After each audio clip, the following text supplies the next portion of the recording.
He's the 2014 American League Cy Young Award winner and AL wins leader from the same season. Now in 2016, Corey Kluber is 12-8 and looking to help maintain the Indians' comfortable lead in the Central. He's 5-2 versus the Indians all time and unbeaten here at Progressive Field. Jose Quintana and our Sox have visions of payback versus a divisional rival after suffering a 3-game sweep back in June. And tonight is two All-Stars towing the rubber to kick off a 3-game set here in Cleveland.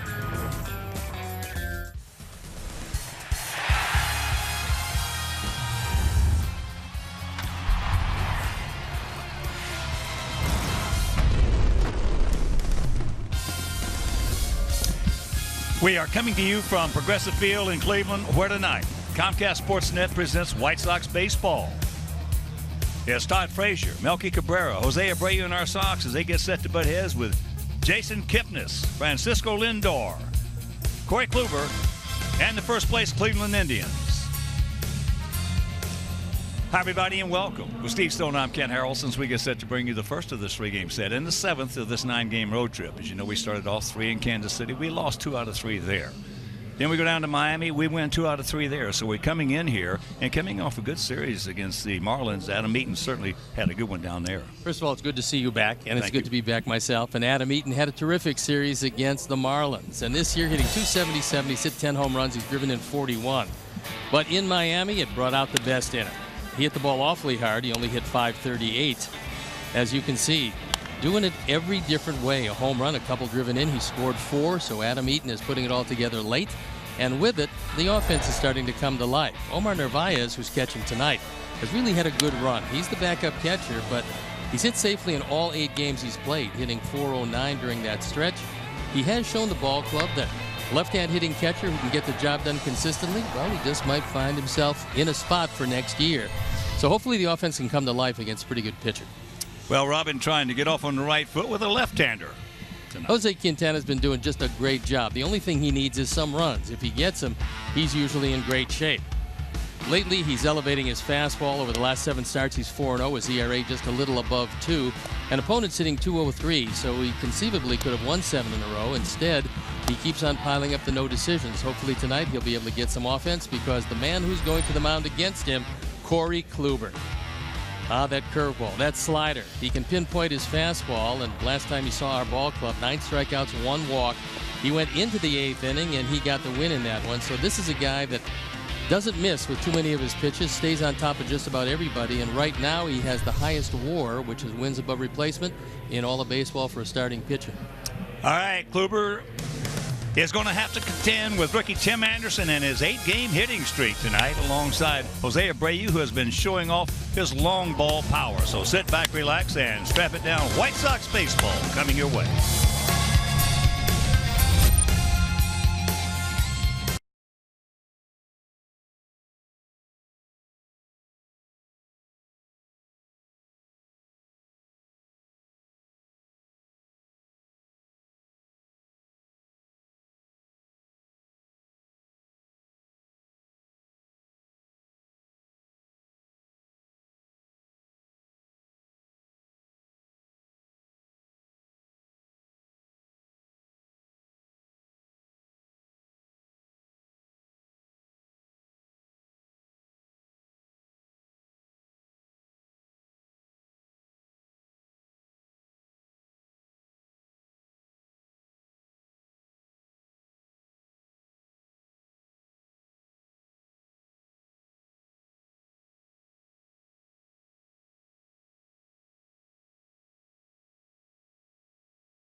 White Sox baseball on CSN Chicago is brought to you in part by Toyota. Discover more in a Toyota. Visit buyatoyota.com or your local Toyota dealer today. Let's go places. Blue Cross and Blue Shield of Illinois. Through it all. Audi. Truth in engineering. And by Xfinity. Xfinity X1 will change the way you experience TV.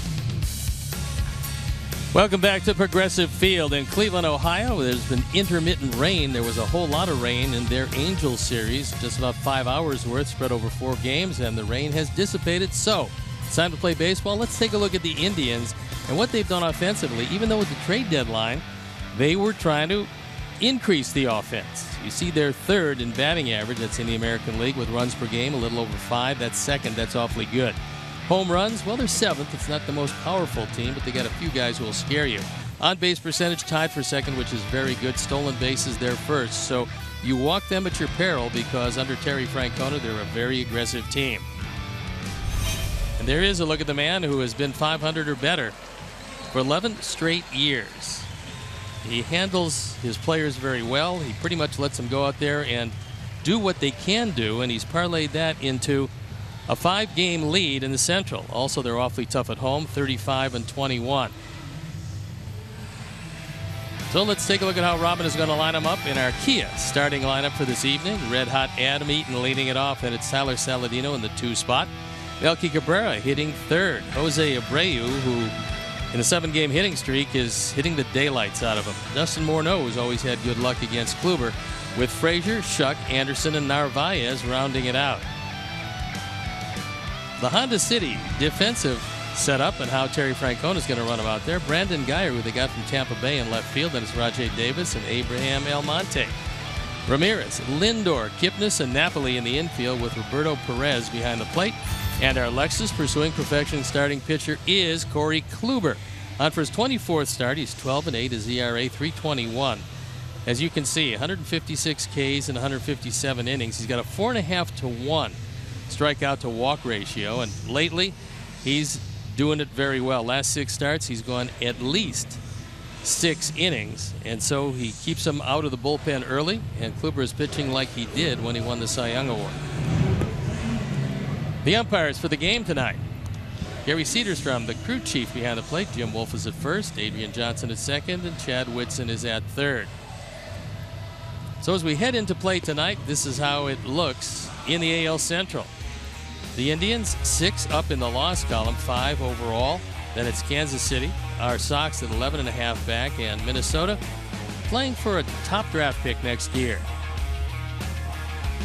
So as they throw the ball around the infield, that means we're ready to play baseball. And time for me to turn it over to my play-by-play partner, who is feeling a whole lot better than he did the last time I saw him in Detroit, Ken Harrelson. All right, Stoney, thank you. And indeed, once again, good evening, everyone, and welcome to White Sox baseball right here over Comcast Sportsnet, first of this 3-game series. So happy you could join us in what right now is a lovely evening here in Cleveland. It rained a little bit before. They had the tarp on the field, pulled it off, and we're supposed to be able to get this thing in. And before we show you our picks to click, you at home select yours as the first pitch of the ball game is taken high and wide. Kluber, one of the best right-handers in the game, against our guy, Jose Quintana, one of the best left-handers in the game tonight. So sit back, relax, and hopefully enjoy a very good pitcher's duel.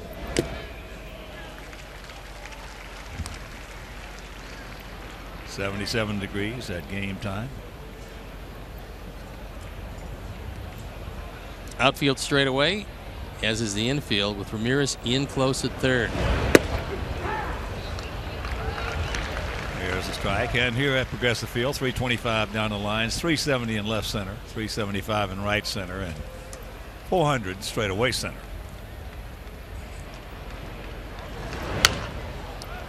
That's back in souvenir time. This is the 10th meeting of the year between these two teams. In the first 9, we have won 2. We have played 3 games here, and they have won 3.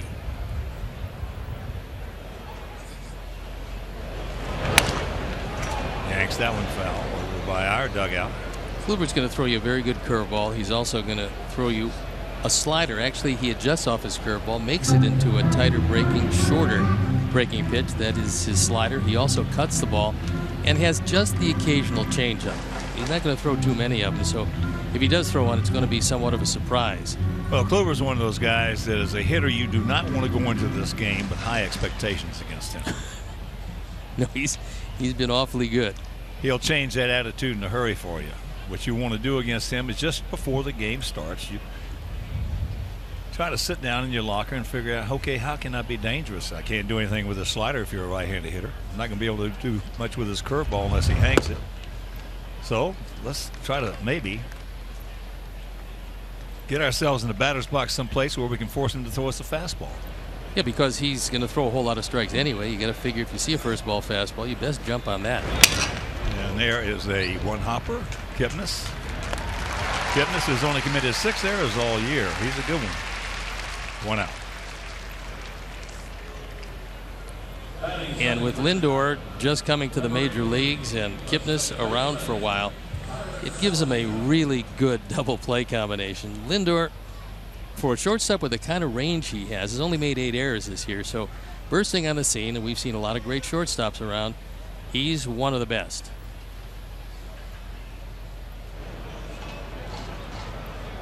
Here's Saladino.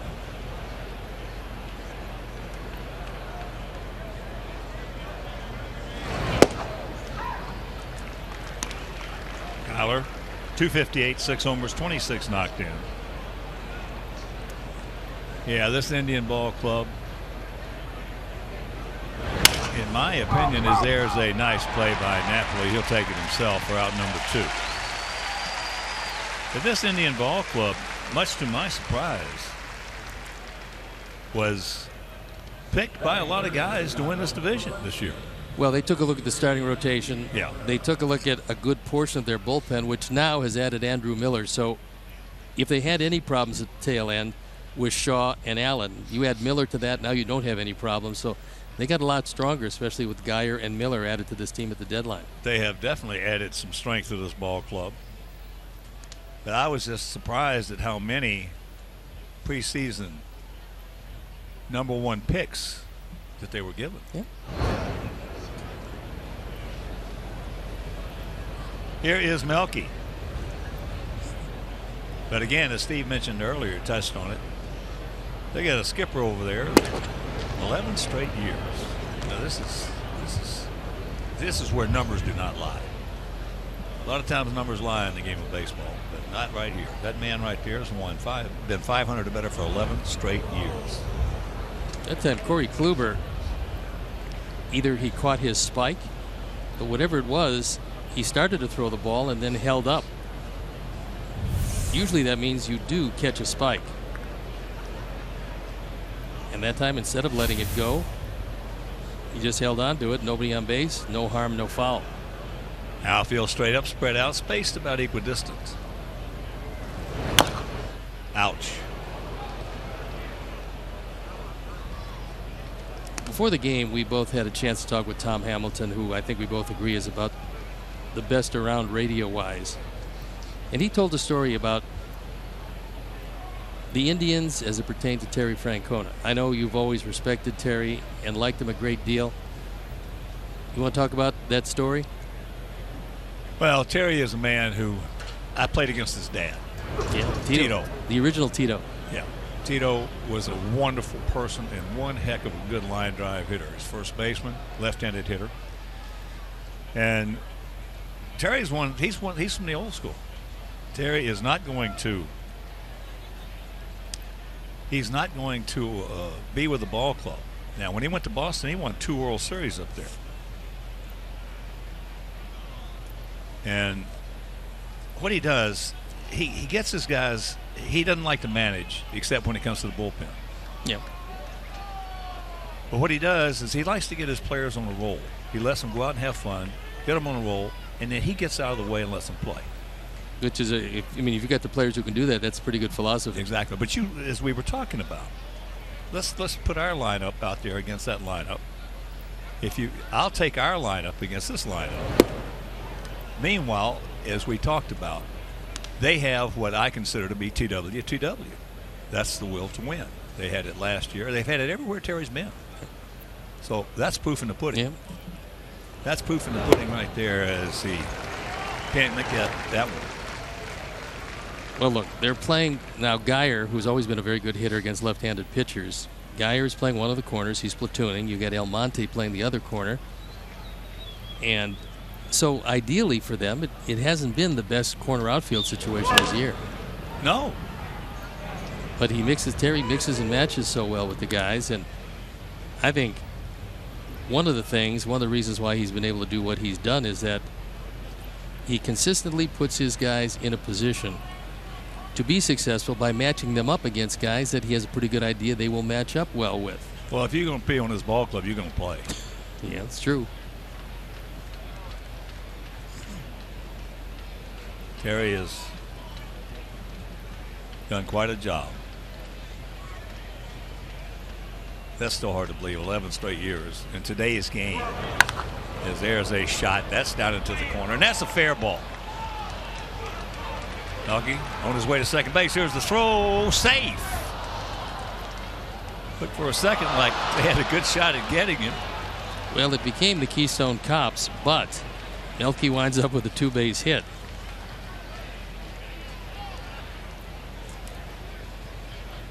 And this is 28th.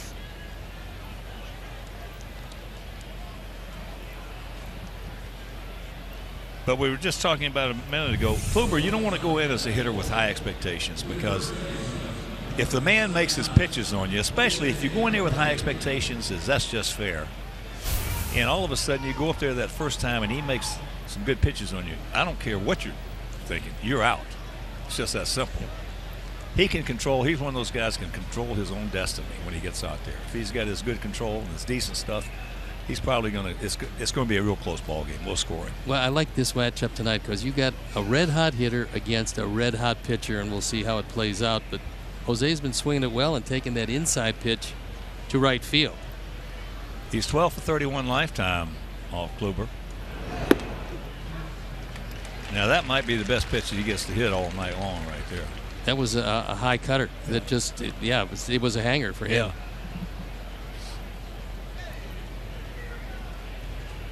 Kluber came over from San Diego originally, so the Padres had him. Boy, has he been good with the Indians.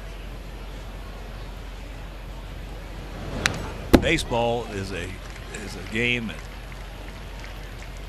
that the more you're around it, the less you know about it, because you see things you don't see very often or have never seen before. And it certainly is a game that where the rich get richer and the poor get poorer. The good ones get the breaks. The bad ones don't. That same first pitch that Kluber threw to Brady right there, thrown from a lot of guys, is in those seats out there in left field. Pretty good pass on that one. That time he tried to heat him upstairs out of the strike zone. Jose was able to foul it off. And you saw where Perez wanted it. He wanted that high fastball, probably wanted it a little higher than he got it. That allowed the at-bat to stay alive. Double number 200 for Melky.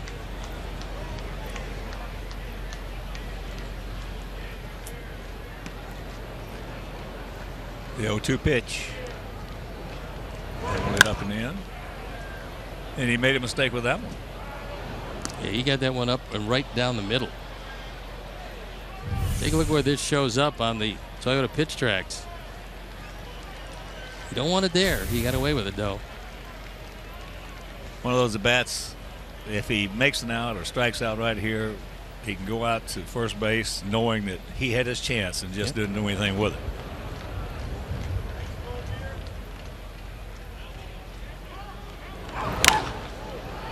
That's a little can of corn in the center field. Rajay Davis is there, makes the catch. So the two-out double by Cabrera goes for naught after happening a play. So our guys nothing, and their guys coming to bat.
This is how Terry puts them out there. Rajai Davis, Jason Kipnis, and Francisco Lindor at the top, with Mike Napoli, who's had just a wonderful year. Then it's Santana, Ramirez, Geyer, Almonte, and Perez rounding it out. The Honda City defense, and Al Robin is going to put him out there behind Jose Quintana, Melky, JB, and Adam in the outfield with Frazier, Anderson, Saladino, and Abreu in the infield. Omar Narvaez has done a terrific job, gets a nod behind the plate, and our Lexus pursuing perfection starting pitcher is Jose Quintana. Somewhat miraculously, he's never won 10 games in the major leagues. His ERA .285. He's among baseball's best, probably the best pitcher to get the least acclaim of anybody in baseball. Yes, it has been. And here's a guy that's been under the radar for a lot of teams, not against us. Against us, he's been an all-star, Rajai Davis. As he takes ball one. Rajai, veteran, 35 years old, hitting at .265, 11 homers he's driven in 40. And he has hit Quintana well, 14 for 47 with a homer. J.B. Chuck is a couple of steps to right center field. There is a gap in left center. And Davis with great speed. Terry Francona, as aggressive a manager as there is, when they get on, he sends them.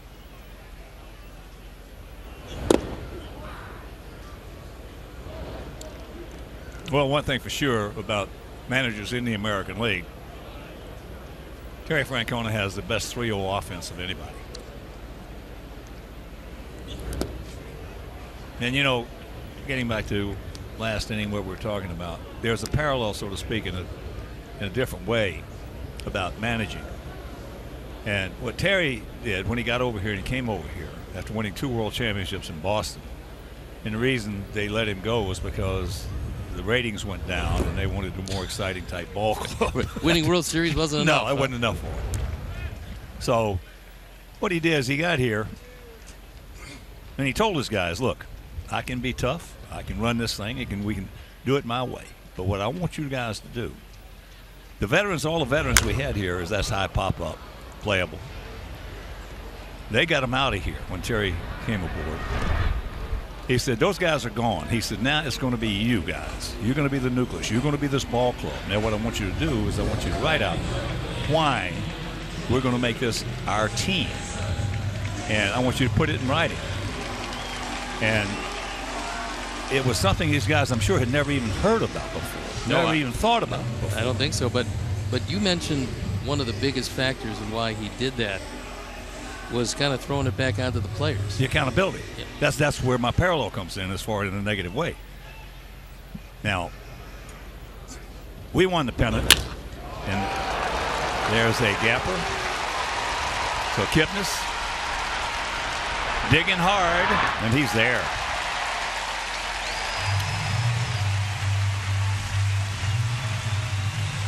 26th double of the year for Jason Kipnis. When he is hitting him well, he drives the ball the other way. And Kipnis, one of those guys you have to keep an eye on because he will run. Even though this ball does not go to the wall, Melky has to take his time, take a few steps, get it in, but not in time to second base. 26 doubles, and here's one of the young men who have changed the face of this ball club. Francisco Lindor, switch hitting shortstop, is 22 years old.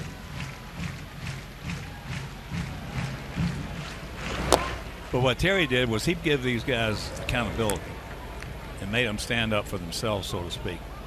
Now, in 1967, we won the pennant, lost in 7 games to the Cardinals in the World Series. And we go to spring training the next year. Dick Williams was our manager. And here was his first meeting at spring training when we had all the new players and some of the rookies coming in. He let us sit in that hot clubhouse there in Winter Haven for about 15 minutes before he came out of his office. He came out, took off his hat, wiped his head, put his hat back on, says, fellas, I'm Dick Williams. I'm the manager of this team. Because that ball hit hard. Can't get it. So it's going to be a 1-0 game with Lindor now on his way to, he'll pull up at second. And it's 1-0 Cleveland.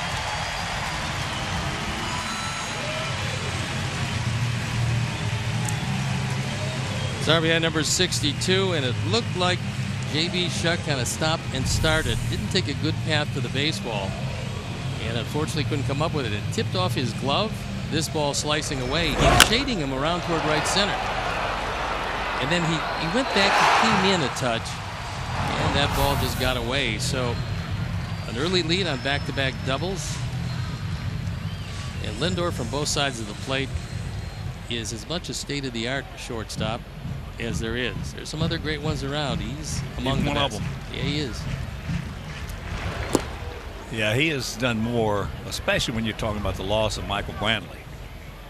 Yeah, that was for them. I mean, they didn't get anything out of Brantley this year. He'd only been around for 11 games, but finally he's going to have season-ending surgery, and that's a big loss. Here's a man who's really done a good job, and he is like the poster child of what we talk about being dangerous as a hitter. You make decent pitches, you get him. You make a mistake, he gets you. 29-84 on the power numbers. But, you know, getting back to Dick Williams' first meeting, he comes out and he says, fellas, I'm Dick Williams. I'm the manager of this ball club, and I got to tell you right now, I'm in this game for me. I'm not in this game for you. Well, my wife's name is Norma. We're in this game, and we're going to be in this game a long time. And for me, you're just a tool. Now, if that tool doesn't work, I'm going to get rid of that tool and get me another one. And Yastrzemski and I are sitting there as he gets him. So that is out number 2. And we're looking around these rookies, and their eyeballs got big marbles. They didn't know what to think. Here's a manager. That's the difference in managing back in those days, and the way Terry did it with this club. Dick Williams probably let you know that he was behind you winter tie. That's exactly right. Winter tie, he was with you. So you better get the job done. Here is Santana, 25 homers, 62 driven in.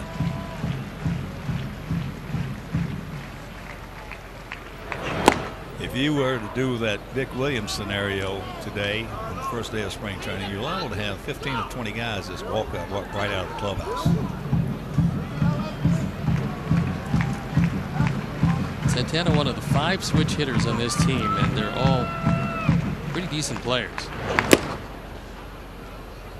For a while, he was hitting leadoff because he will take a lot of walks, especially when you consider walks to strikeouts. He's fanned 77 times, but he's walked 62 times. That's just excellent in this day and age.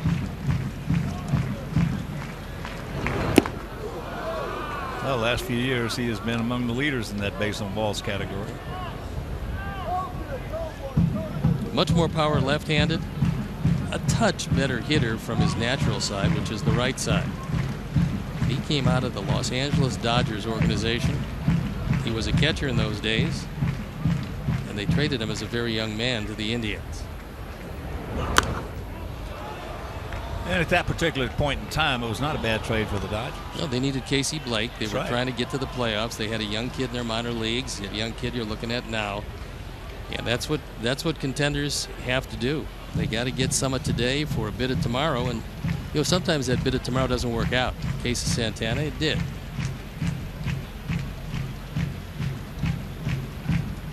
Now Phil swung around to the right. Huge gap out there in left center.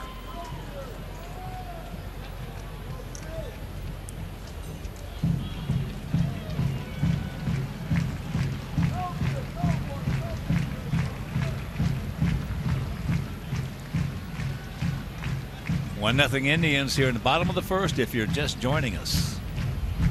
Back-to-back doubles by Kipnis and Lindor.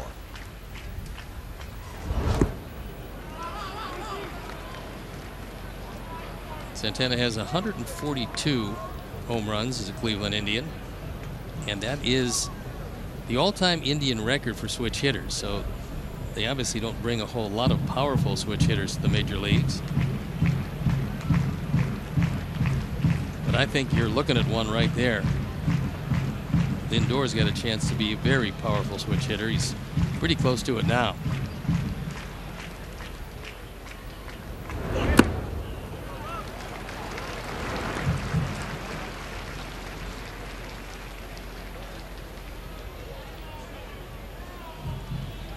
Ramirez in the on-deck circle, and That little guy has been a very good player for them.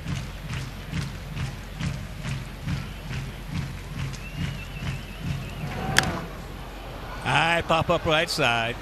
Abreu makes the catch. But they come up with a run, and after one, it is 1-0 Indians.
As you enjoy a cold one, to look forward to Miller Time later in the game, brought to you by Miller Lite.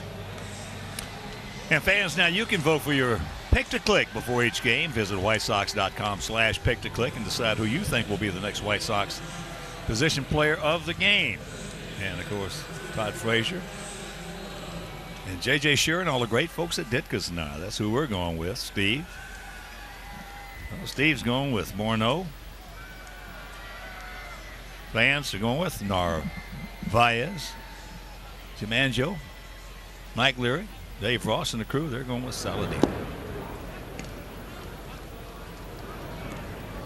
I think Justin would like Kluber to stay down there. He usually likes low fastballs. That one a little too low for him. There's base hit. Just flared out there in the right center field.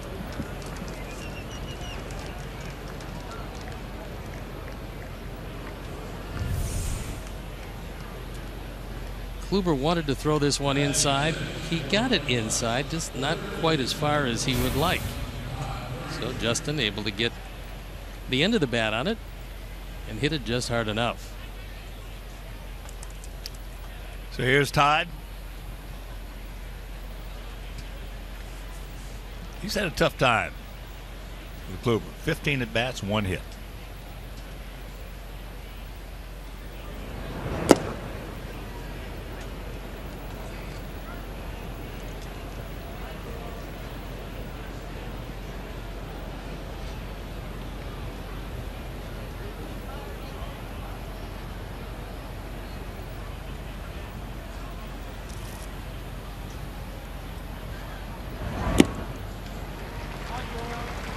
That's not going to work. No, that was his cutter, and a good one.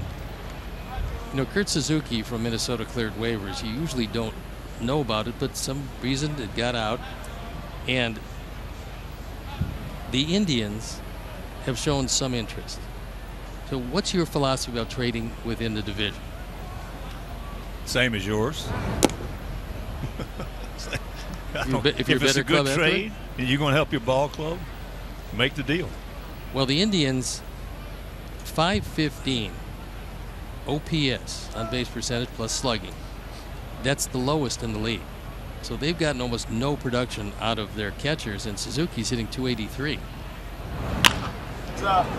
Well, Suzuki against us, we know he's a better player than that. Yes, he is. And he's also a very fine receiver.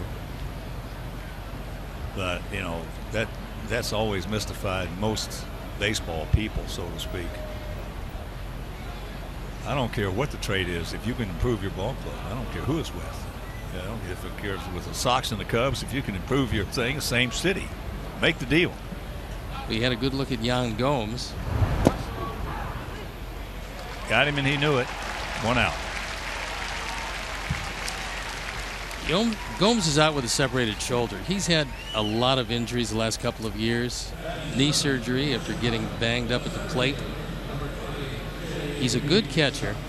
He was an excellent offensive player, but injuries have started to pile up.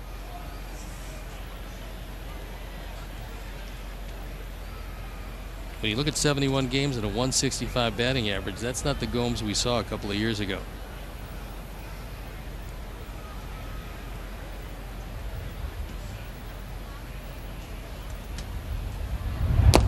Well, these young players just getting better and better. We talked about Francisco Lindor. This, in my opinion, there's not one player in uniform in this ballpark tonight who the Indians would trade that young man for. Not one. No, I think I think you're right on the money with that. Not one. He's really good. When you get guys like that, but I've never seen a player that you couldn't trade if the deal's right. But 101, there's not one player in uniform they'd trade him for. You don't think they would entertain him for Chris Sale? No. Really? No. Wow. No, I don't. Well, the problem is the hole he would leave if he was gone from this team. I mean, they'd love to add Chris, but well, they as I said earlier, he's more or less changed the whole complexion of this ball club. Just coming in and doing, and everybody knows he's just going to get better and better and better and better.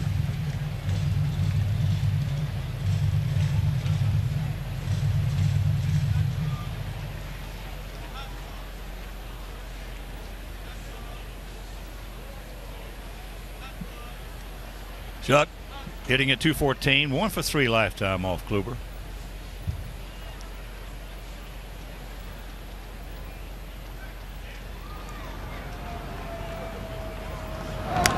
Now you got guys like Lindor, you got guys like Bogarts, Correa, yeah, down in Houston. Those guys. There's not a player around that they would trade those guys 101 for.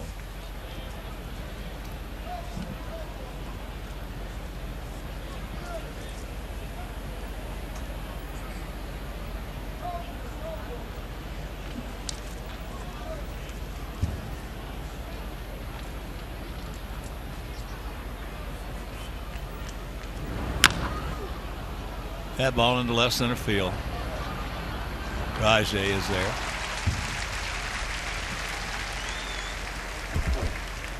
Calling all Star Wars fans, the White Sox are proud to present Star Wars Night at the Ballpark. That's Saturday, August 27th. With the purchase of your Star Wars Night ticket, you'll receive a free Southpaw Star Wars bobblehead. We've seen them. They're good looking.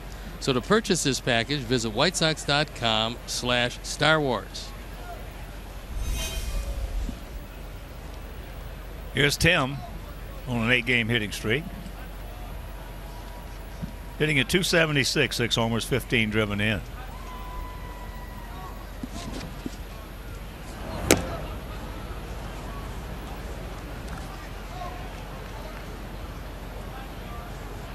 Tim has been awfully good, and he's another very young shortstop that's going to get considerably better as he gets to learn the pitchers.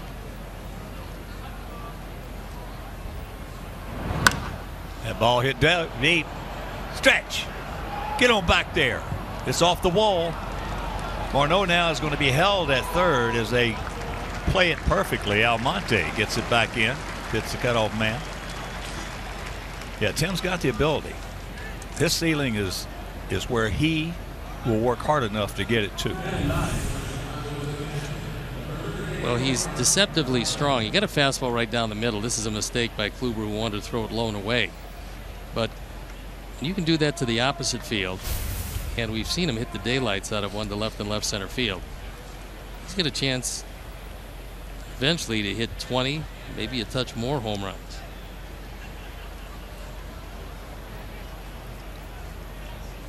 Here's Omar. 2 on, 2 out.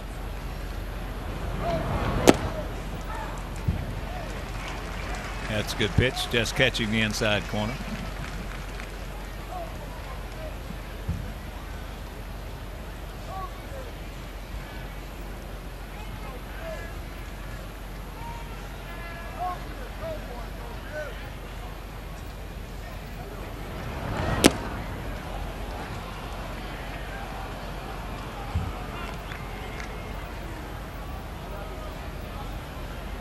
Sky's starting to darken around the ballpark. Well, Siri told me that it was going to rain tonight. Now, let's hope Siri meant later. I'll believe Tom Hamilton before I'll believe Siri. Okay.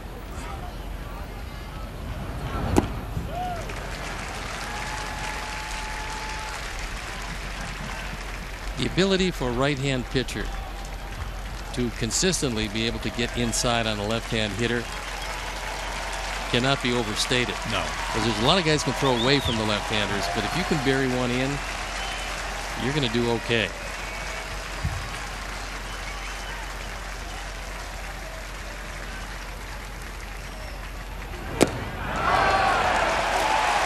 That was a good pitch.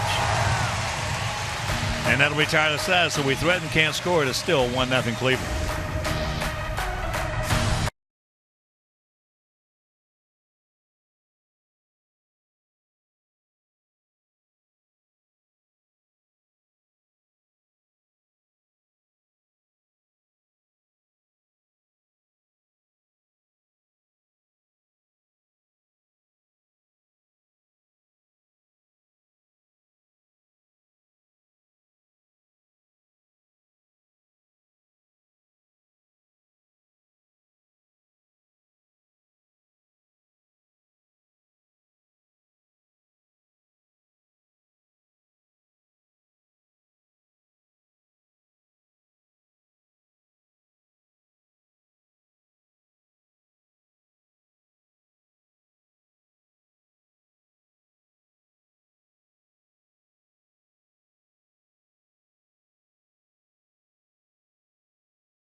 Season long on CSNChicago.com, presented by The Great Escape. It's pools, patio furniture, hot tubs, and more. Escape your everyday. Shop The Great Escape. This is how you win a Cy Young Award. You're able to cut the ball inside, as he did with that one, and then show him what looks like the same pitch, only this time it's a fastball, and watch the movement. He throws it right at the right hip. He gives up on it because he saw the slider or cutter of the pitch before and takes a called third. That's what you call a workover right there. Can't be unhappy with that at bat because he made unhittable pitches. No, he just grabbed some bench. Yeah. And that's why you can't have high expectations against a guy like this. You know, but you brought up posed an interesting scenario with Lindor for sale, so to speak. If we're going back 30, 40, 50 years ago, there was an old axiom in baseball that held true at that particular point in time, in that time frame, that you never trade a 35 or 40 home run a year hitter for a 20-game winner. You never did that. Then as time went on, things started to change a little bit. Advent of the DH came in and everything else. Then all of a sudden it got to be where you would trade a 35, 40 game for a 20-game winner. Now, in my opinion, what's happening right now, especially with the DLs and the injuries to pitchers that are coming across, is there's a base hit. So Ramirez, who has been one of the mainstays offensively on this ball club, leads it off. But it's getting to the point now that if you get a tremendous prospect, like a Lindor, like a Bogarts, like a Correa, those guys, you don't trade them for good pitching. You don't trade them because do the math. Look at how many injuries are occurring time after time after time, team after team after team with starting pitching. Oh yeah, we're seeing it. I mean, we're seeing it more and more. That's what I'm saying. With in this season, I mean, this is going to probably go down as the most injured season ever. Take your time, boys. Now he drops it on the transfer, but he's out at second. Had plenty of time. Yeah, I think he was just trying to rush it, not realizing that Geyer doesn't have great speed.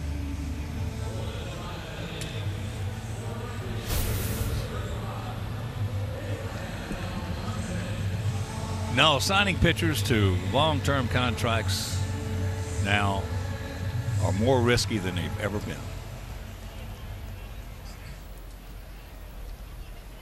And there are a lot of guys in the last 2 years that have signed big long-term contracts that those teams have wished they hadn't signed.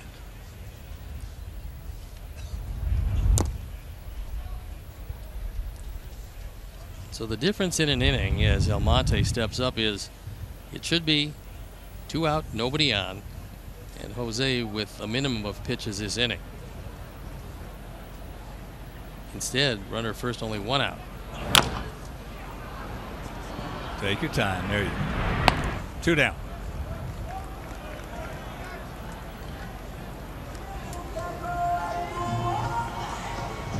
So that'll bring up Roberto Perez, the catcher. Both these guys making their 24th start of the season. Boy, you don't think that has some merit today? Just keep taking the baseball. That's what Jose has done over the last 3.5 years. Yeah. Just keep taking the baseball. 200 innings, 32, 33 starts every year.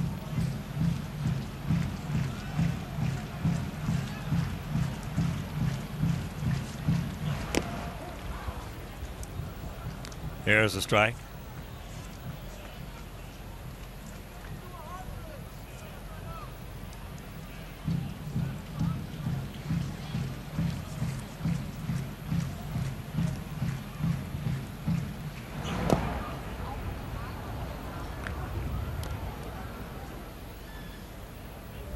A couple of years ago, Perez up here briefly, 29 games, but he hit 271.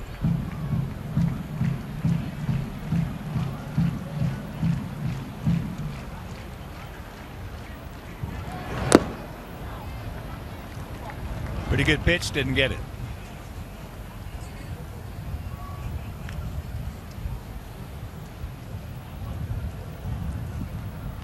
First of 3 and the 7th of this 9-game road trip.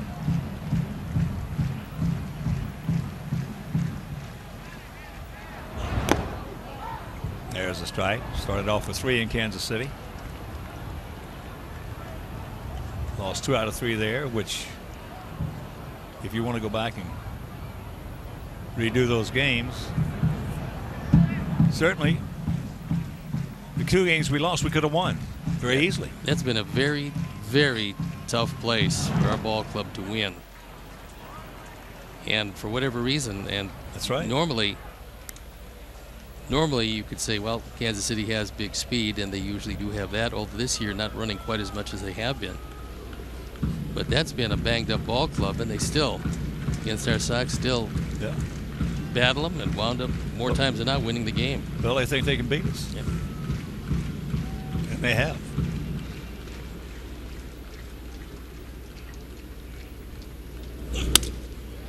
Softly hit underneath, and that'll retire the side. We're into the 3rd. We trail it 1-0.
He has attended over 600 consecutive White Sox home games, and despite some hurdles, Laura Williams is not planning on stopping anytime soon.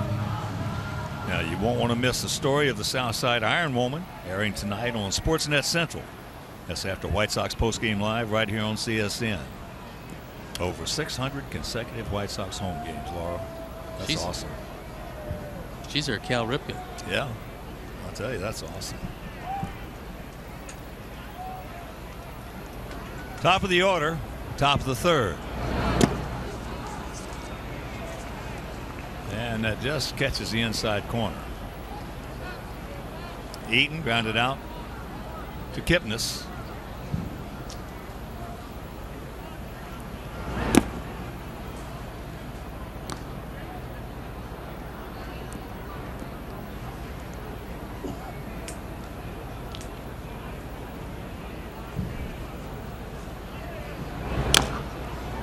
Out and around.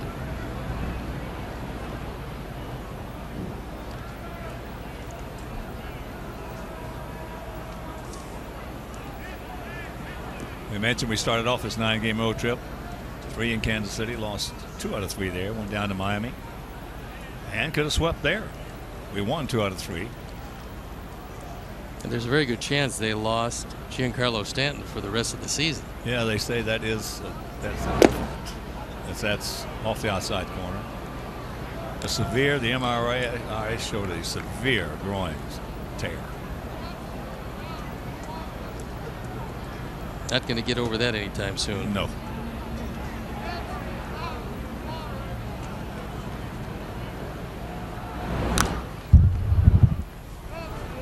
No. Bad for anybody. But I think especially, I mean, if a pitcher gets one, you got no chance.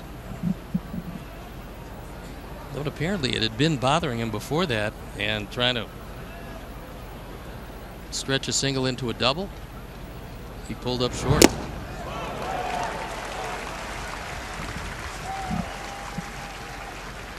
Third strikeout for Kluber.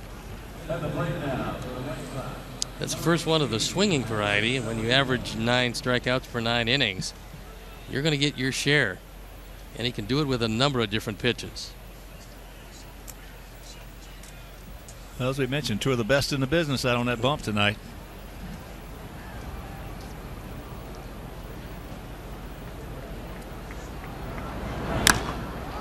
That ball hit well into right center field, and nobody's going to get that one.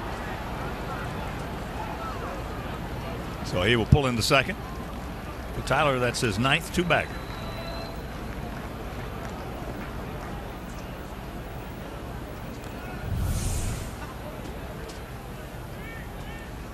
That one right down the middle of the plate. It looked like he tried to cut it. It didn't do anything, and Tyler cranks it. Galante can't get to it. By the time he does, he represents a tying run at second base with only 1 out. Well, you know, you take Kluber. To me, the parallel to Kluber is Arrieta.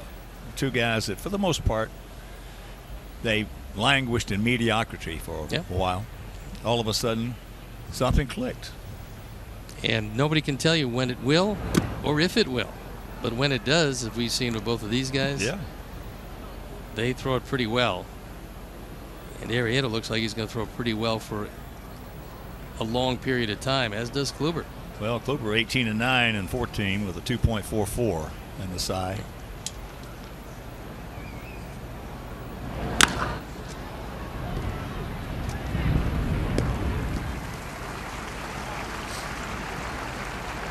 Two out.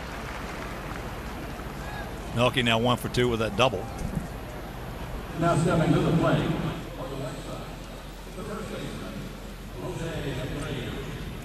So here's Abreu.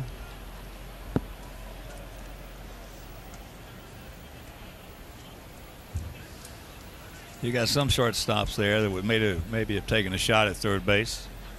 That opens it up to a big inning if he doesn't get them. That's why he didn't do it. That's why he took the out. Now there's 2 down.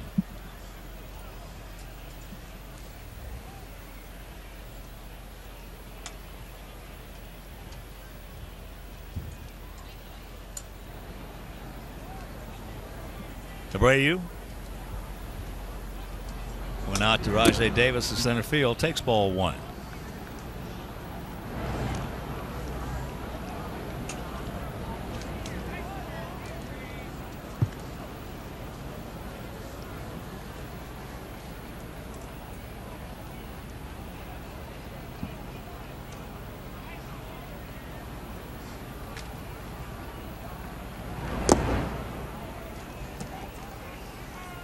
He should be able to get something decent right here with Morneau on deck.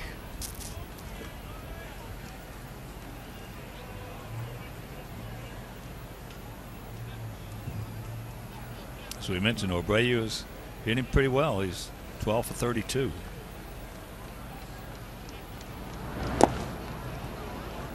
And the count 3-0.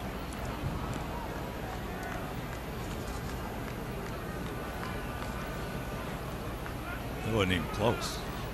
It looks to me like he's taking a look at who's hot and who's not. And he's not giving Abreu anything to swing at. That's a definite pitch around right there. No doubt.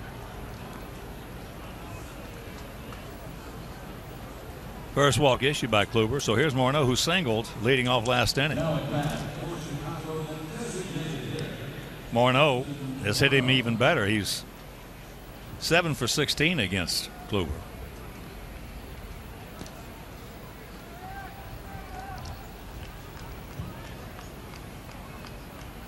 They're pretty deep all the way around.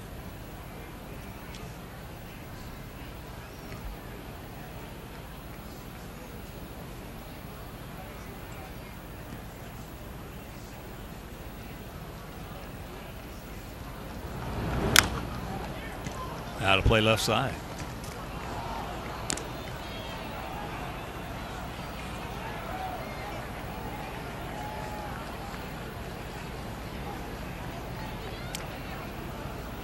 Nothing Indians here in the top of the 3rd inning.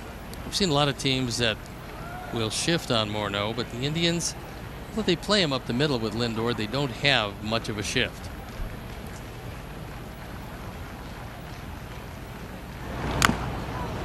Jacks it up, and that's foul.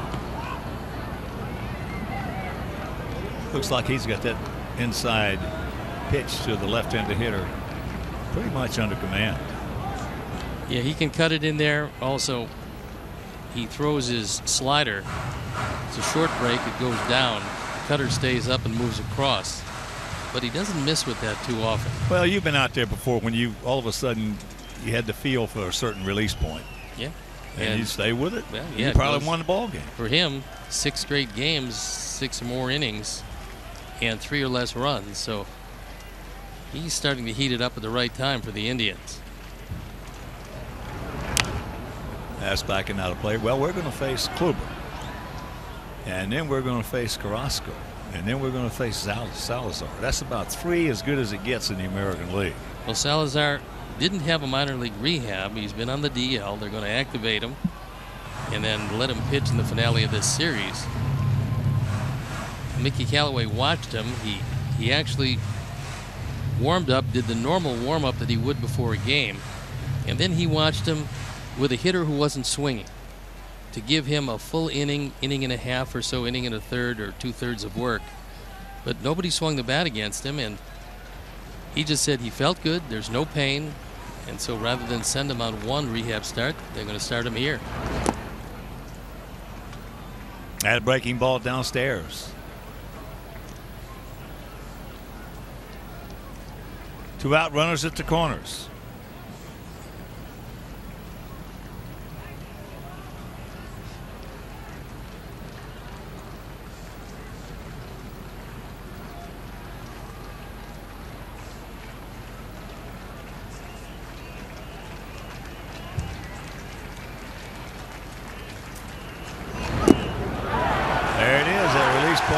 Inside corner,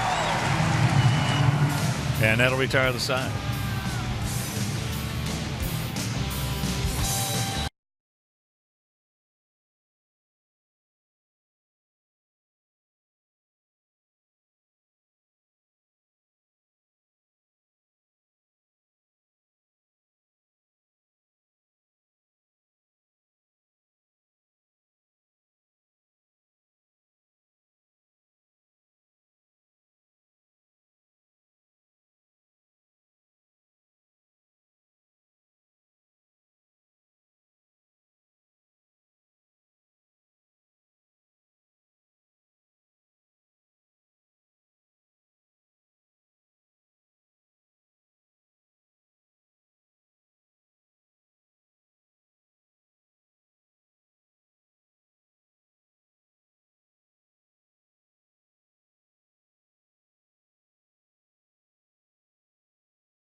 5th for Police and Fire Night. First 10,000 fans receive a special Police and Fire Night commemorative T-shirt presented by UL. For more than a century, UL's been committed to fire safety, so learn more at ul.com/fire. To purchase tickets, visit whitesox.com/PDFD or call 866-SOX-GAME. Indian half of the third inning. Top of the order. Ajay Davis, Jason Kipnis, and Francisco Lindor. Ajay popped up to Abreu at first.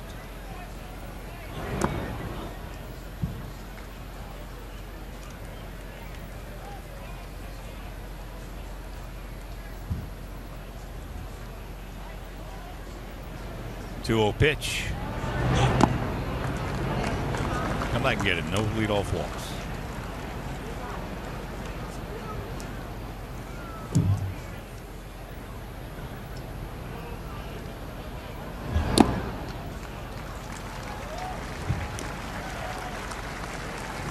Take a look at the last at bat. With Morneau up, Perez behind the plate. Now you see what Perez does. He taps the ground. Morneau can certainly hear that, and he wants him to think it's a curveball in the dirt, when it's that same running fastball that he threw last inning. On that fastball, he caught the inside part of the plate. He threw it right at the right hip. Same pitch he had to Narvaez. Same one he threw to Morneau. So the dreaded leadoff walk, and here's Kipnis, who doubled into left center field.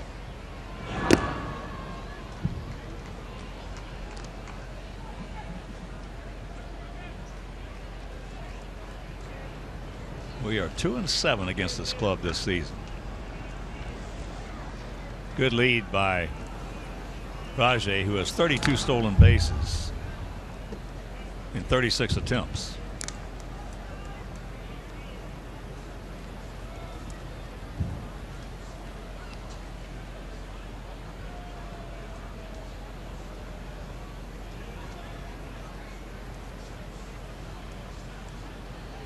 Nice gap in right center field.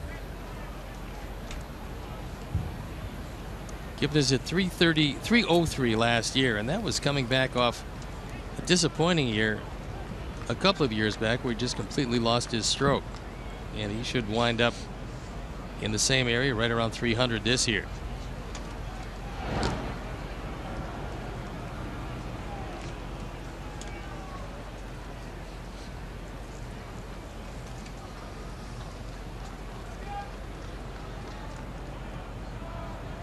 Another good lead.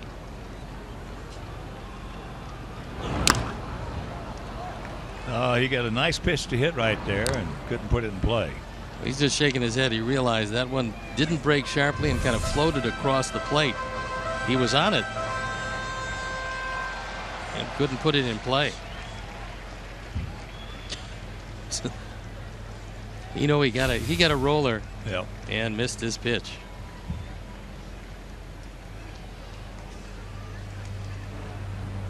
They got him.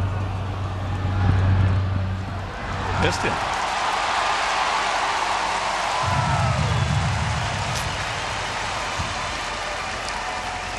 High and wide throw by Abreu. Now we'll see if they charge that E3 or not. He picks him off by plenty. Throw is not there, and Davis able to dive around it. So it'll go down. Now it'll probably go down as a stolen base. And it is a stolen base. But he should have been out dead to rights, and that seems happens in a Jose Quintana game quite a bit. Oh boy. There you go. One out. Second strikeout for Quintana.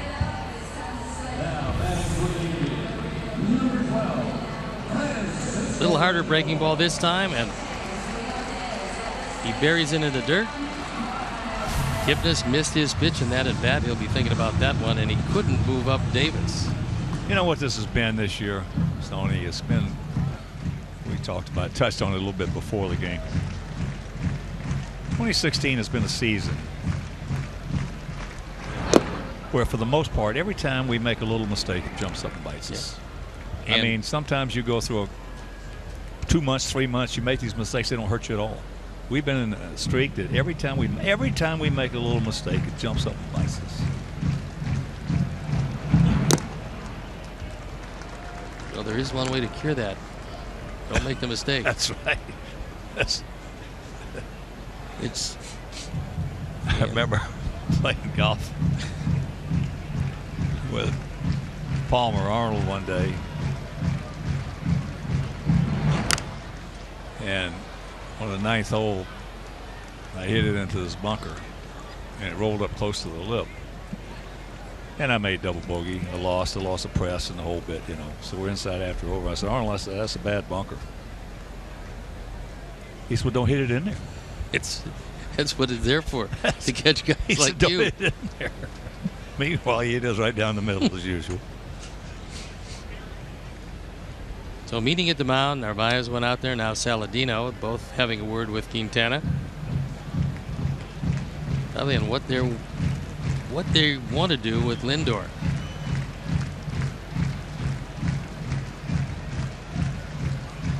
He's dangerous.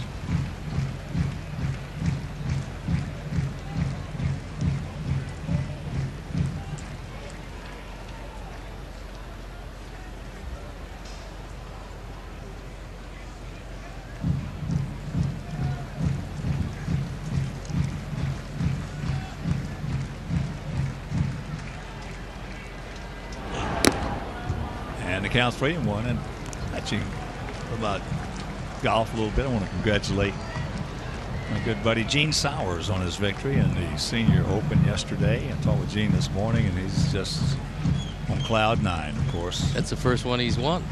He lost it to Montgomery in a playoff one, and then he lost another one by 1 shot.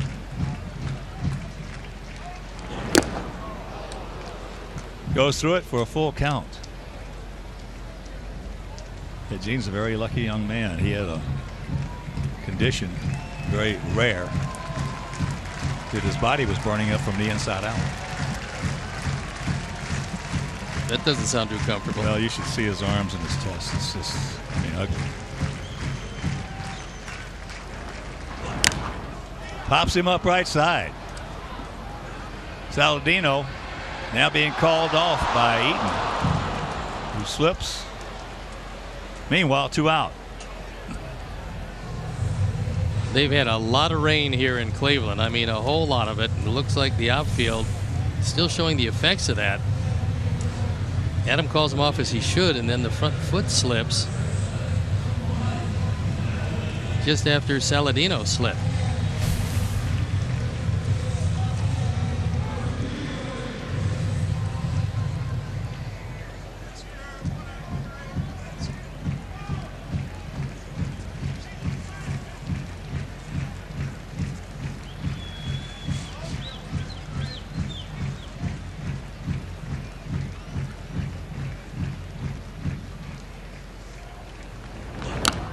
That's fouled back. A lot of water around here in Cleveland. Of course, you got the big lake over there, big fire trap. That was a Cuyahoga River. Yeah, but it hasn't burned in years, so. And then Dave Ross, Mike Leary, and myself playing golf, and of course Dave Ross drove the cart right into one of those ponds. Well, to cool things off. And then he had to jump back in to get his gloves and his valuables.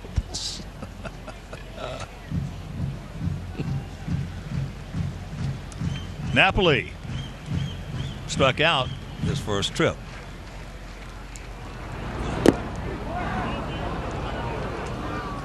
Chicago may be the greatest golfing city, maybe in the world. And I'll tell you what, though, Cleveland is not far behind. They have some wonderful golf courses here, and some just people who are just avid, love the game of golf.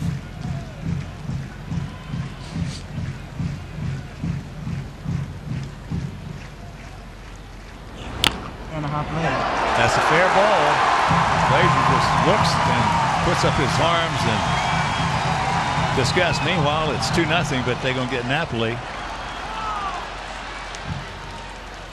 Now Frazier talking to Chad Whitson at third base.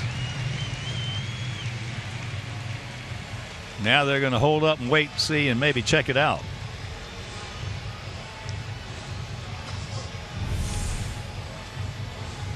We'll take another look. Whitson is saying that it stayed over the bag. Yeah. I don't believe that you can review that because the play was in front of the umpires.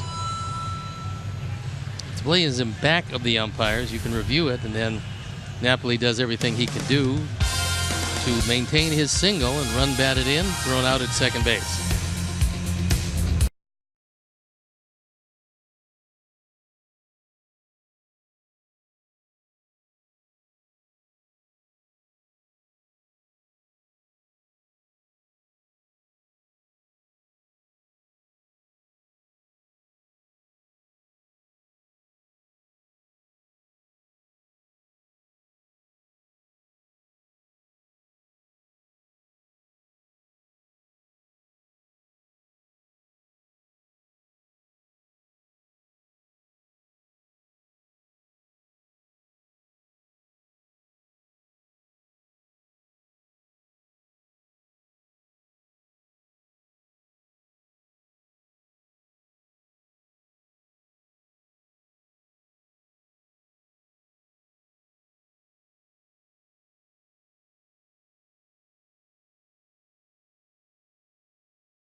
We were just touching on the subject of every time we make a mistake, it jumps up and bites us.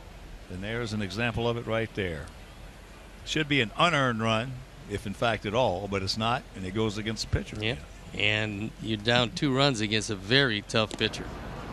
Oh, boy. Murphy's Law. Well, you mentioned it's been that kind of a year. It has been.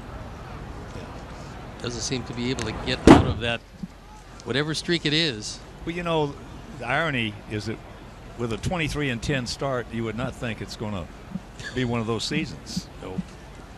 No, things were looking pretty good after 33.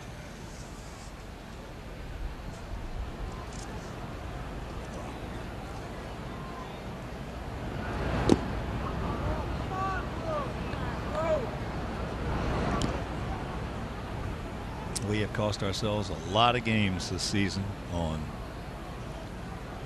little things who seem innocuous at the time. Maybe not going to be bad, and all of a sudden they wind up scoring.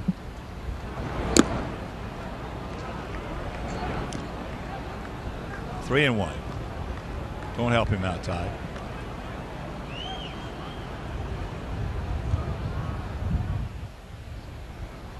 Pick a zone and stay with it. Fortunately, that one stayed out of the stands.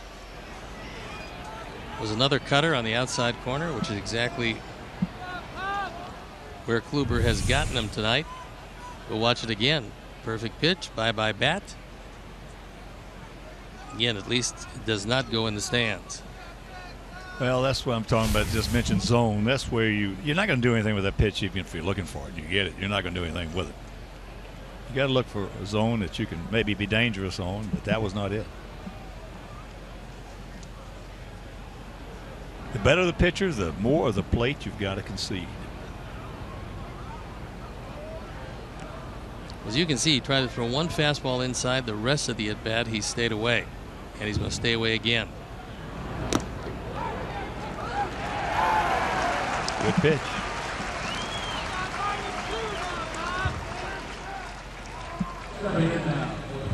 Called out twice. This time a fastball.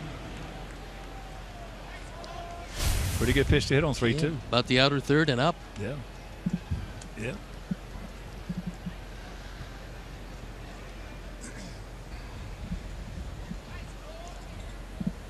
Here's Shuck. Slides softly to center.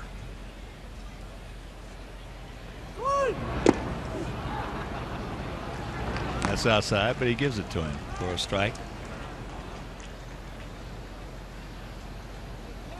Dark clouds moving into the area, but so far no rain. Deal of Chad Whitson, he said he went.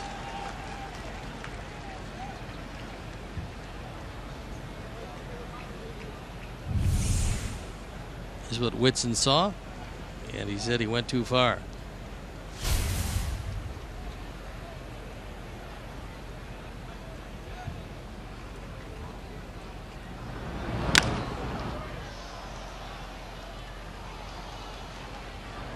Well, if Kluber wants to, that sets up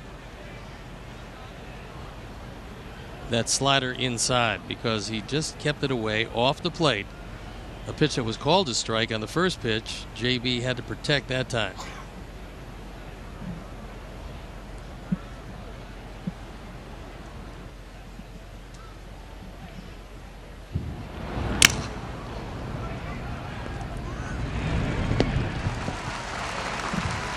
Two down.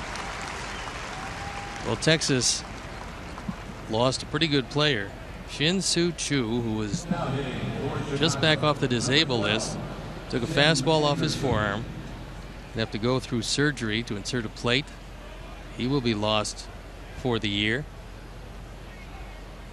Choo, a pretty good player who's had lots of injury problems lately.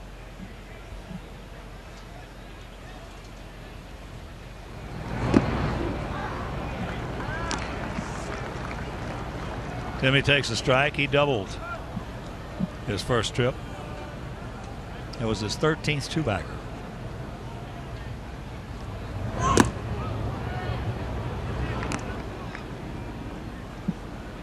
Texas trying to hold off Seattle. Houston has dropped 8 games back, but Seattle 5.5 games back in the West. They've won 9 of their last 10 and the last 3 in a row.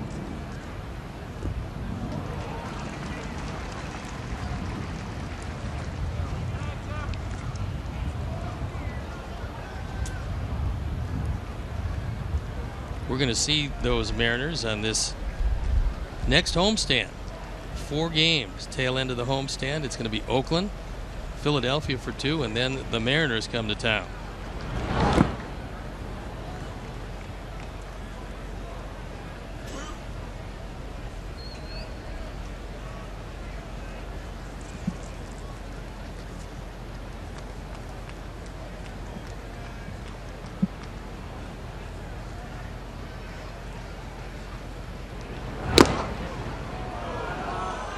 That's up on top of the zone. That's what it looks like in the West. Houston was right there, but their inability to beat Texas head-to-head is what forced them into 3rd place. In Seattle, getting better and better as things move along.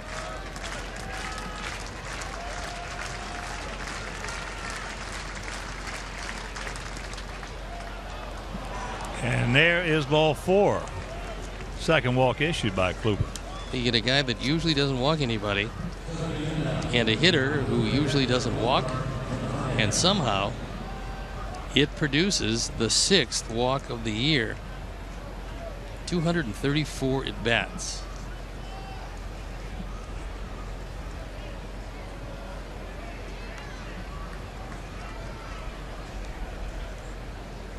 Here's Narvaez.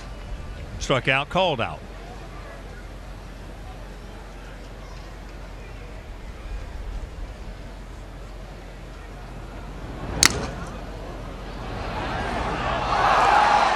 Does not make the catch, but he makes the throw. It's a good play.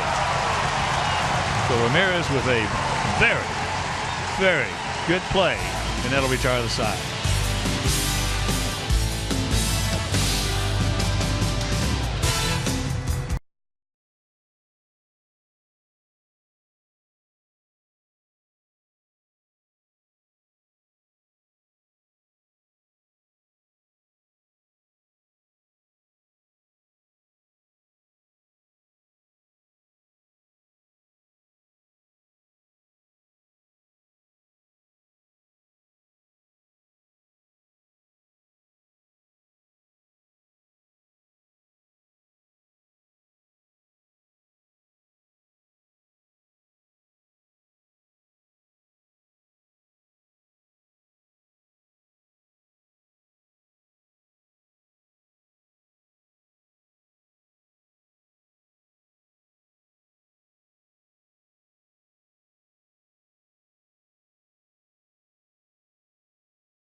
Ramirez at third base has not only been a good offensive player, but he's been a good defensive player. He traps that one, and from his knees gets it across in time.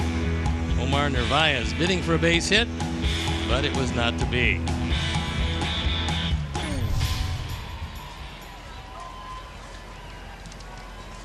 It's a 2-0 Indian lead. Bottom of the 4th inning. Here is Santana. Be followed by Ramirez and then Geyer.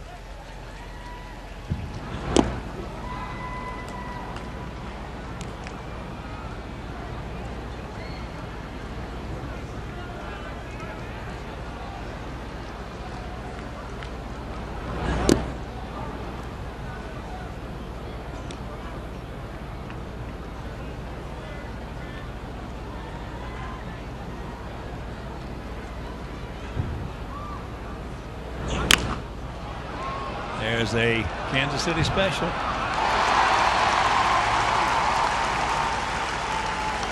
When Melky realized he couldn't get to it, then he just had to smother the ball, make sure it didn't get by him.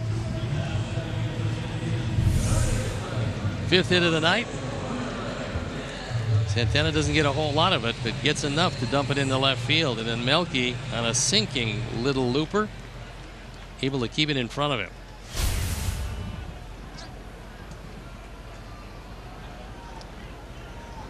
Here's Ramirez. He singled back through the middle. Takes that pitch down low. There's no doubt he's one of the guys that made this team start to click early in the season, and he's kept it up all year long. Yeah, he and Lindor really came up huge for him the first 2 months.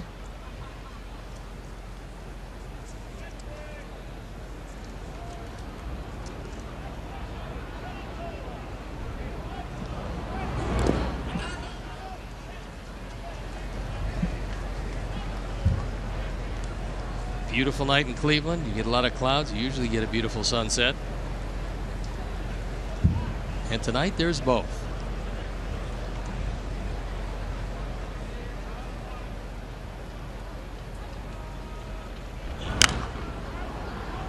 That souvenir time right side. Ramirez just 23 years old. He's been in professional baseball since 2011 as the Tribe signed him in 2009 as a non-drafted free agent.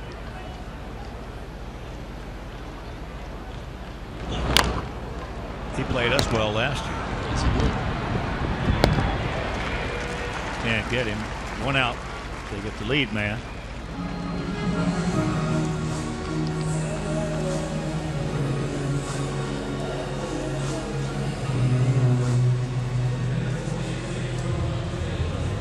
So here's Brandon Geyer.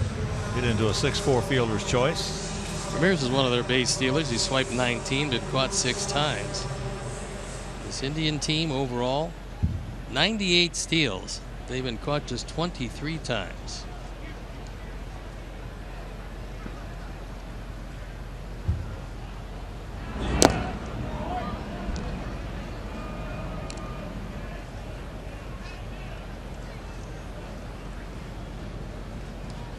Geyer 8 for 19 since joining Cleveland.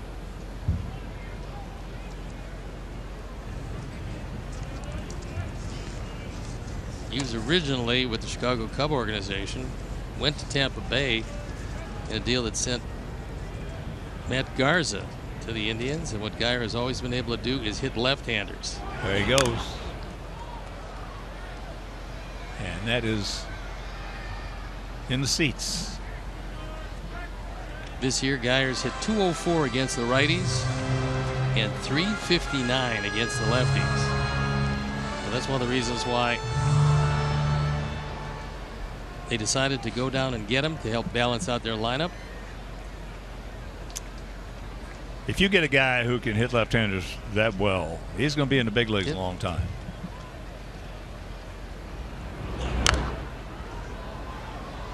He got a good pitch to hit right there and couldn't do anything with it.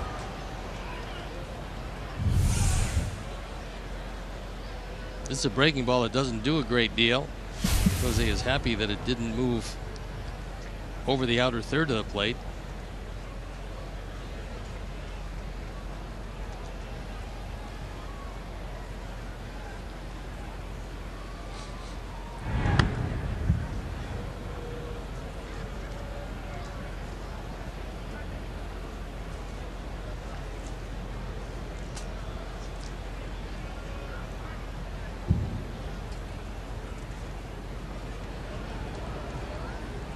There he goes. And another souvenir right side. Threw that ball right in on his hands.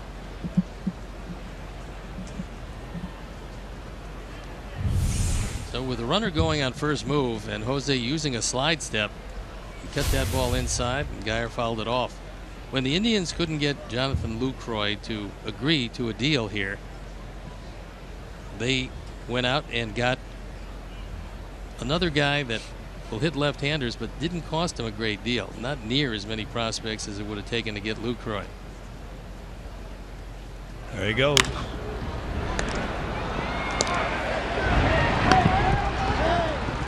They call him safe at second. He went way off the bag. But for whatever reason, he didn't slide, and they're going to take another look at it.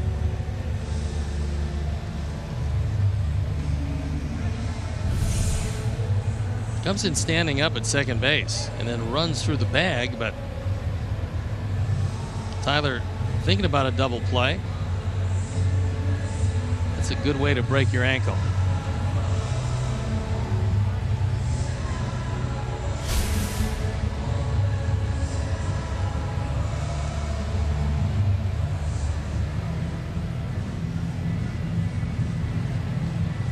Robin's talking about the way he went in the second.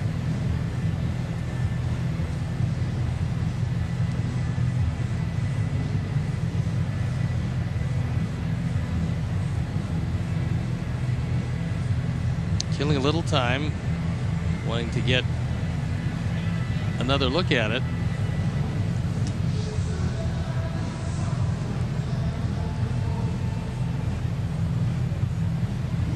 Take another look right here.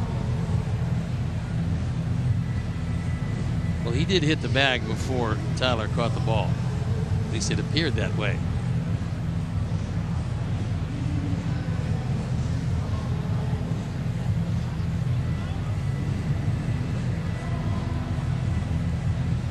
That front foot hadn't got it yet.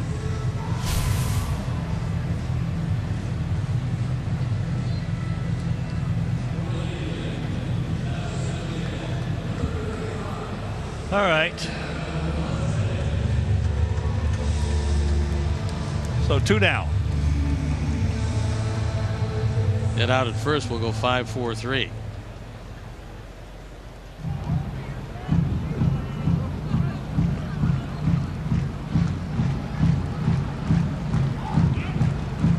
So here's Almonte.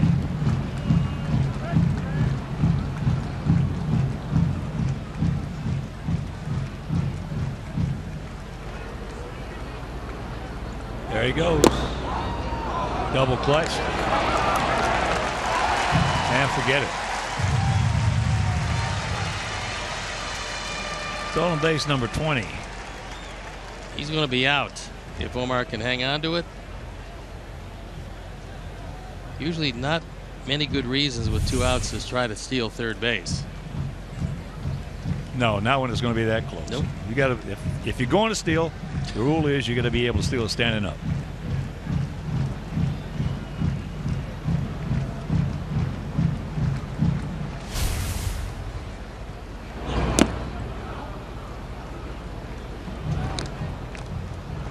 Well, you're 7-1. The guy's never heard that. No, probably not. It's amazing. It really is. You're in scoring position. It just seems a little strange to do that. Well, the managers will tell you in the past, you know, they would say, hey, if you're going to steal it with 2 outs, you're at second base, go ahead, but you better be able to steal it standing up.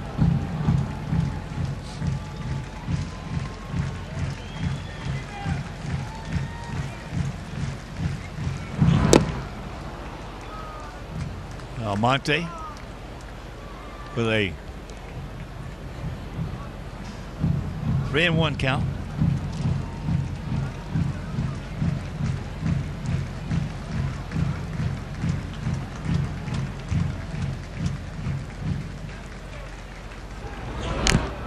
And it's full.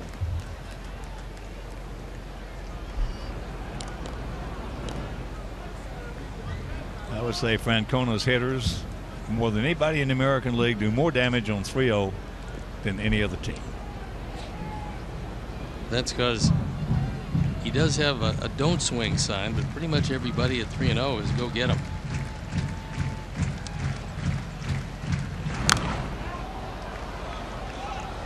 Of course, there were a couple of instances we've seen, and with our club and with other teams, down 3 or 4 runs, leading off an inning.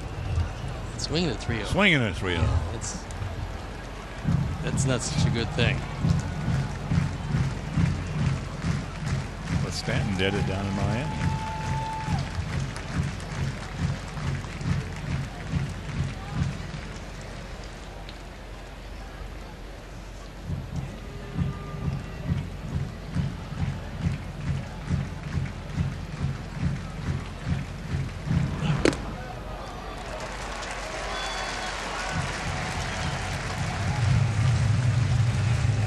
Well, because of a couple of miscues on our part, Quintana's had to throw a lot more pitches than he should have. I bet you there've been 15, 18 more pitches that he could have had in the bank right now instead of already expended. Yeah. And yet, no errors on the board.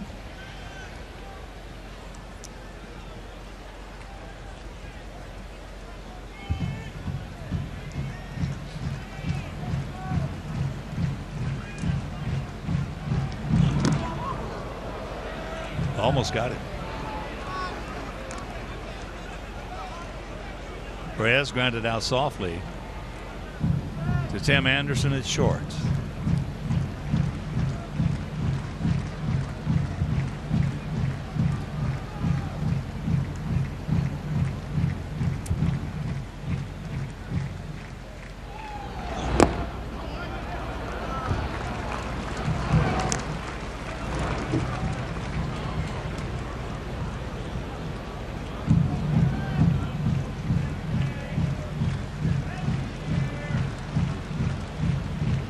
Number 75 on the way.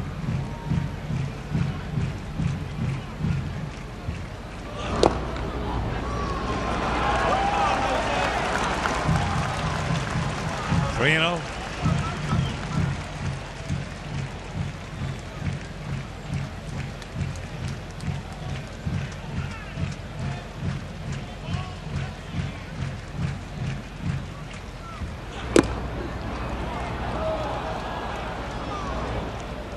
Right on top of the zone. Catches just a piece of it, so it's 3-1.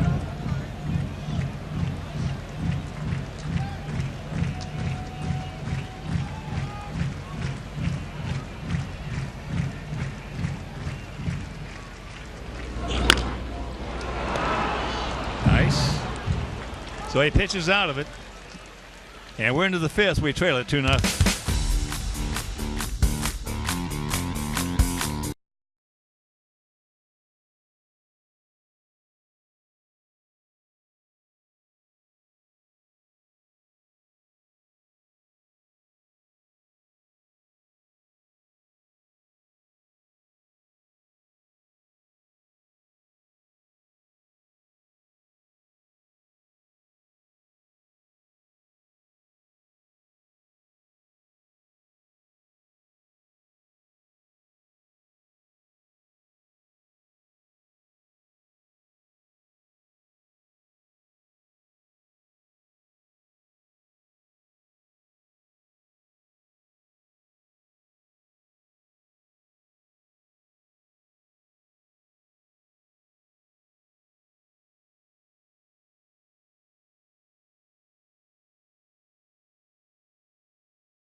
CSN tail of the tape. That run in the third inning was a gift run. So, as I said, no errors on the board. It should have been an unearned run. And the top of the order now to try to get something going against a tough pitcher who hasn't had a 1-2-3 inning yet.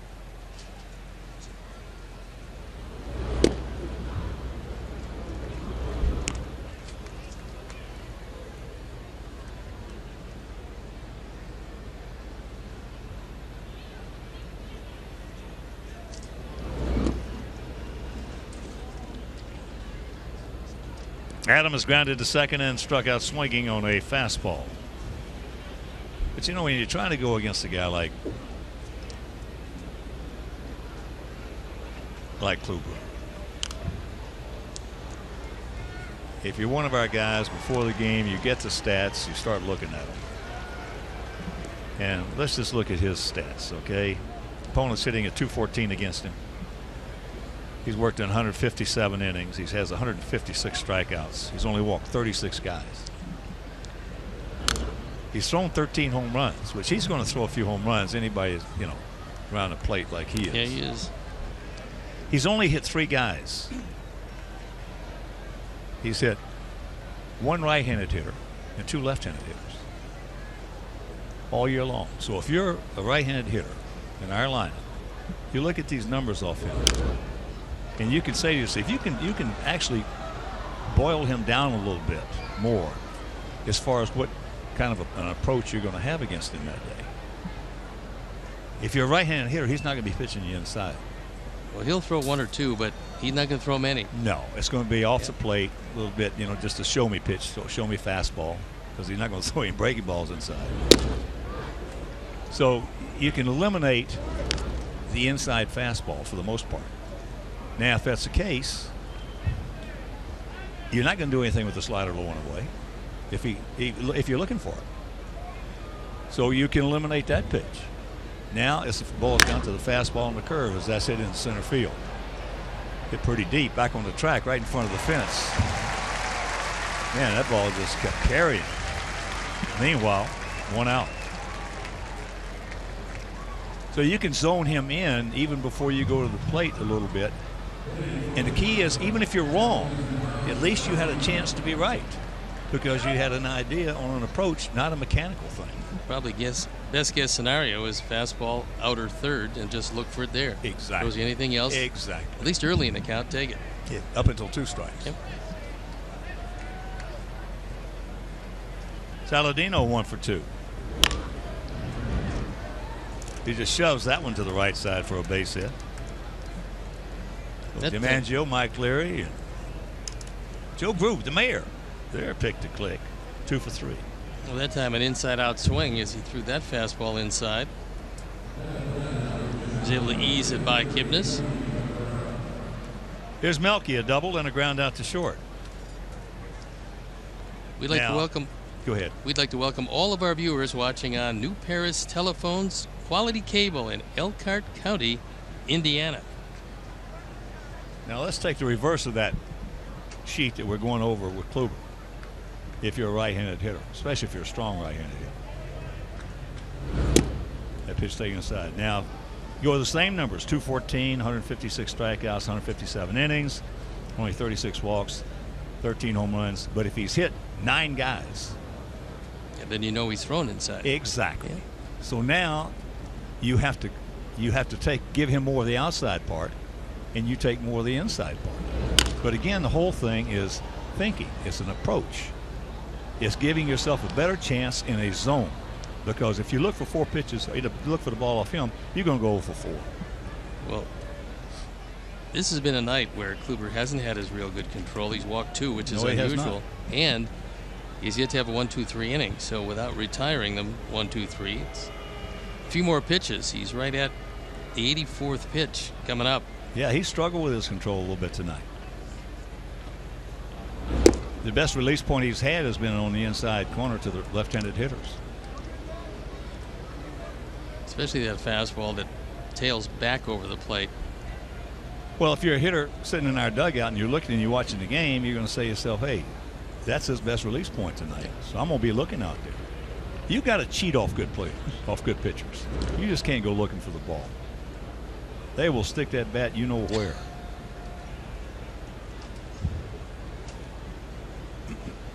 Well, the one thing you know for sure is that you don't want to go into the late innings trailing with the addition of Andrew Miller to that already pretty good bullpen. Uh-oh.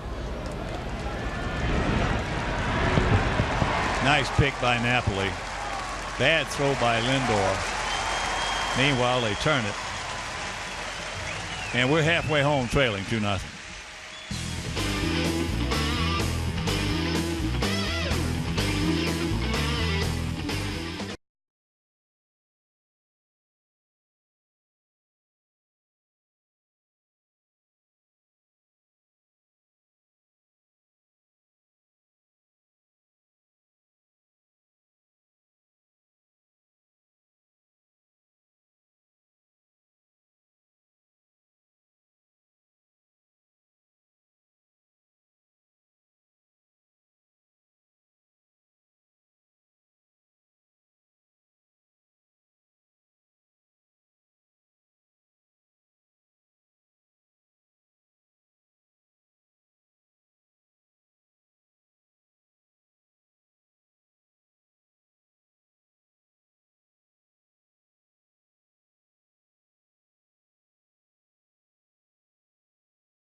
Very much, buddy, as we go to their half of the fifth inning as there's first ball hunting Rajai Davis. Rajai now for 2 with a walk, a stolen base. It should have been an out, and he came around to score. So there was the gift run, if you're just joining us, that I mentioned last inning that they had.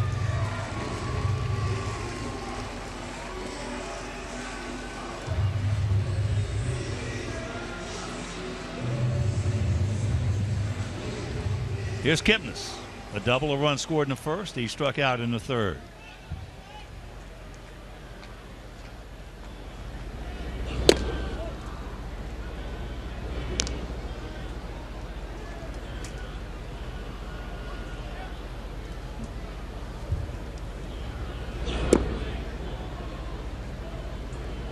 Jason Kipnis is right on top of the plate.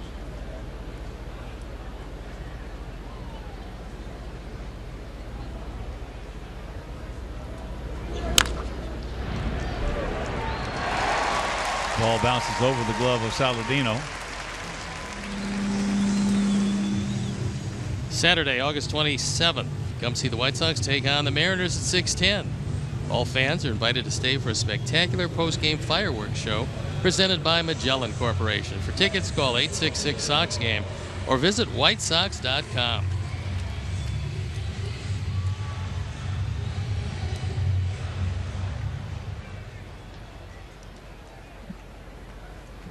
Here's Lindor, RBI double, and he's gone out to right field.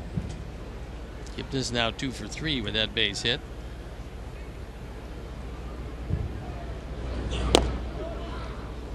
Takes it inside corner.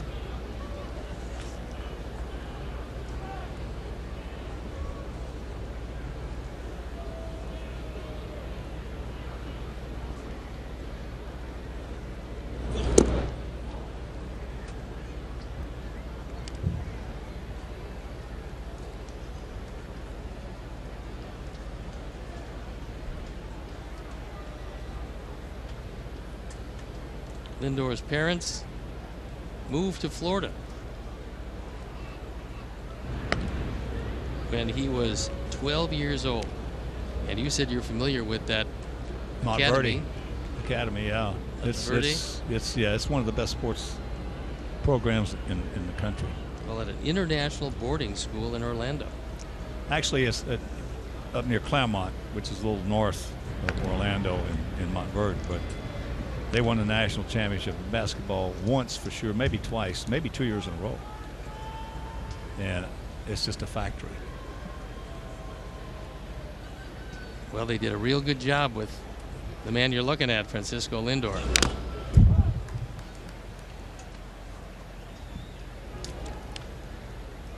Yeah, you know, you mentioned the other day, you touched on it about, we were talking about when you pick up somebody, let's say you pick up somebody in the trade minor league for a minor league Met pitcher, which is high on their list, so to speak. Well, you know you're getting a pretty good pitcher because the Mets. Right. Yeah, like Fulmer going to Detroit. Exactly. That's poked. That could be trouble. No, Tyler's there. Yeah. Nice play. 2 down. Well, and there's some schools. You take Florida State, you take LSU, you take, you know, some of the better collegiate programs. When you draft somebody out of there, you know these guys are going to have a better idea of how to play the game than other schools. When you see a kid come out of Montverde Academy, you know he knows how to play. Well, they've been teaching him a long time. I mean, they taught him from the time he was 12. I'm telling you, you know he knows how to play when he comes out of there, whether it be baseball or basketball.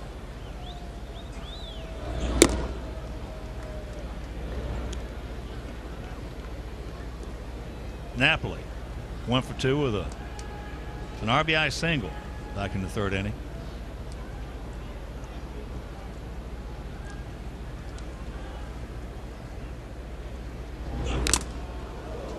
That one got a piece of Gary Cedars from it, looked like.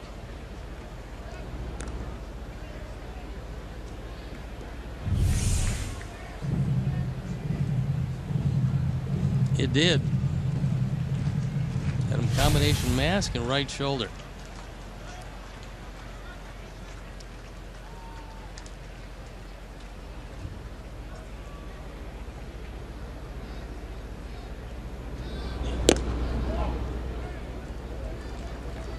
That's a close pitch. He has not given Quintana tonight. That RBI single by Napoli was a very close call. I thought it did go over the bag for the base hit. Todd Frazier did not, but let's if you just join in, watch it.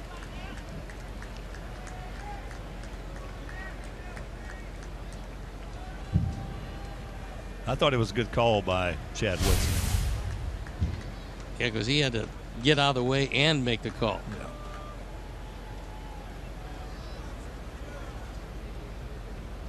Yeah. I'll tell you, this guy's fun to watch.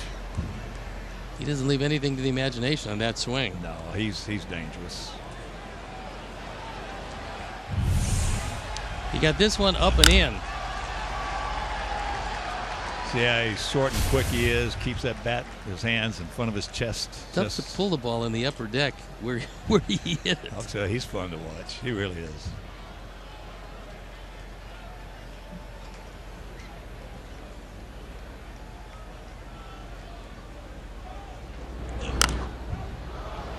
That's back, and that's going to be in the seats. He's 34 years old now, but hitting-wise, he's a young 34-year-old. He can play a few more years if he keeps that same approach. I think the best thing happened to him was move out from behind the plate. Oh, yeah. And then a combination of first base and designated hitter, whatever comes along. Yeah, because he's going to get, in August and September, he's going to get a lot of those fastballs that he's going to be able to hit hard that if he were catching all the time, he can be fouling them back and popping them up.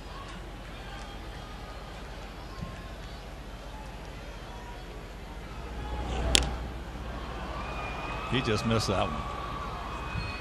He got a cookie right there. Meanwhile, That'll retire the side. We'll go to the 6th inning, and we trail it 2-0.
Sox face these Indians one more time.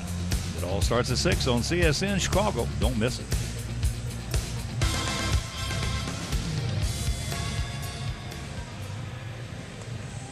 Not easy to be behind the plate whether you're a catcher or an umpire, and sometimes when you get hit hard, you can still feel the effects of it. So after the inning, the entire umpiring crew came on to commiserate with Gary Cederstrom. And apparently he's okay. That was a blow there right there. That was a shot. I mean, that's in that area of concussion. Yeah, those guys, anybody behind the plate wearing a mask, you're going to take a beating. Here's Abreu. Takes ball 1. He has gone out to center and he has walked.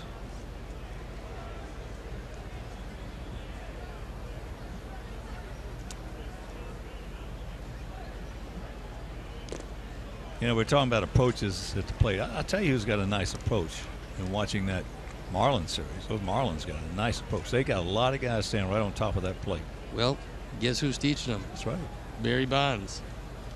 I mean, from what I've seen, they might have some more in the National League, but from what I've seen, we don't have anybody in the American League with that many guys standing that close to the plate. Boy, what is nasty. As you and I have discussed many times, though, some guys just cannot stand close to the plate. They just can't do it. And other guys, if you can, it's such an advantage. Well, Barry did it and choked up and hit home runs. You don't, I mean, let's take back to the Pittsburgh days. You hit the ball out of the park. Yeah, go back to then. He was a Hall of Famer then. Pittsburgh days, hit the ball out of the park, stood on top of the plate, and choked up. Yeah. Well, there's an old saying that holds true. The longer the bat, the longer the swing. The shorter the bat, the shorter the swing. I've never met Barry Bonds, and I don't want to. But I can tell you this. He might be the best player we've ever seen. Gold Glover. And I've talked to guys who've managed him, played against him. None of them like him, but they all said the same thing. He might be the best player we've ever seen.